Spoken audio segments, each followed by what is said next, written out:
Hey, this is Justin with DayTradeTheMarkets.com. On Tuesday the 25th, had a nice sell-off in several of the indexes today, as well as some pretty volatile moves in crude and gold. And I wanted to look at those markets, and I wanted to kind of piggyback off of the last video I did where I talked about the various building blocks that go into the software. And today, rather than looking at all of the various building blocks, what I just want to focus in on is kind of the first one that we talk about and teach, which are the relative aggression bars, as well as a subset of those that we call a high velocity move. And within those, especially the level 2 being strong aggression bars and the level 3, which are called extreme aggression bars. I just want to show you how just looking at those today in several markets kind of set the stage and helped you make sense of what was going on. Again, knowing that the resistance zones, the filter, the decelerations, some of the big picture evidence is not there. I just want to make that clear that we're just looking at this component, just this one building block, so to speak.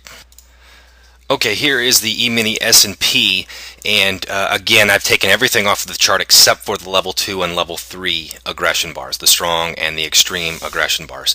And you can see early on it looked like we were going to take another leg higher, which would have made sense based on our bigger picture context. We had this level 3 bar, the high got tested. We had this level 3 selling bar whose low didn't really get tested, so it looked as if we were going to have another leg higher.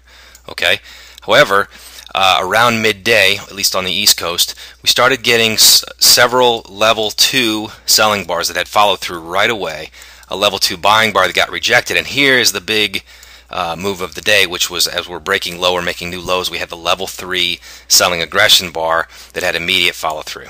Okay, and then we tried to test a little bit higher, couldn't take out the high of that bar. Same thing happened. We made new lows on the level 3 selling aggression bars. We actually had 2 in a row, and we have a trade we call the sweet spot trade, where when you have 2 in a row right there, getting in right where they connect is a pretty solid idea if you have context with that. So again, we just kept making new lows on these level 3s, and the market just continued lower and lower. Let's look at a similar situation here in the Russell. Again, where we had it looked like we were going to have a move higher. We had this high velocity move, another subset of that. The high velocity move and a level 3 buying or selling aggression bar are basically equivalent in strength. And so you can see we had this move where we tried to test higher, couldn't really break out, couldn't get much of a full bar above the high of this high velocity move.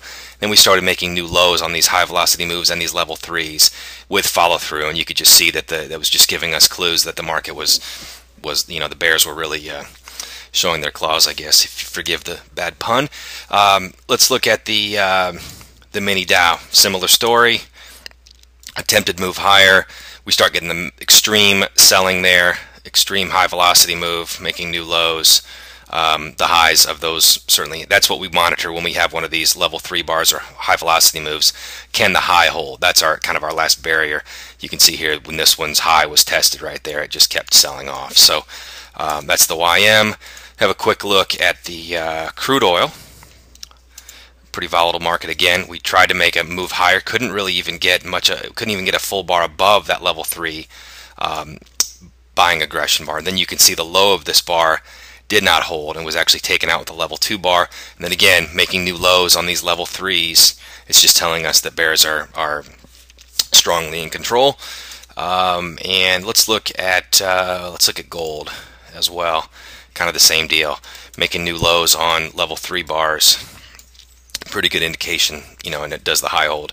Pretty good indication that the bears are in control. So again, I just had the one building block on the chart and just a component of that, which again were these relative aggression bars. When you throw the support and resistance, the filter, and so forth on the chart, as you may have noticed from the last video that I did, it gives you even more evidence. But kind of the first building block, the first thing to look at are these relative aggression bars. And whenever you're getting, we talk about this in our training quite a bit, we even have a trade we call the Breakout Trade.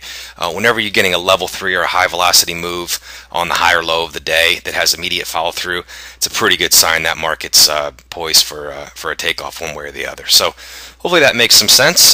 Just wanted to kind of look at a more volatile day with our first building block. And if you have any questions about that, certainly let us know. We'll be happy to answer any questions you might have. Talk to you later.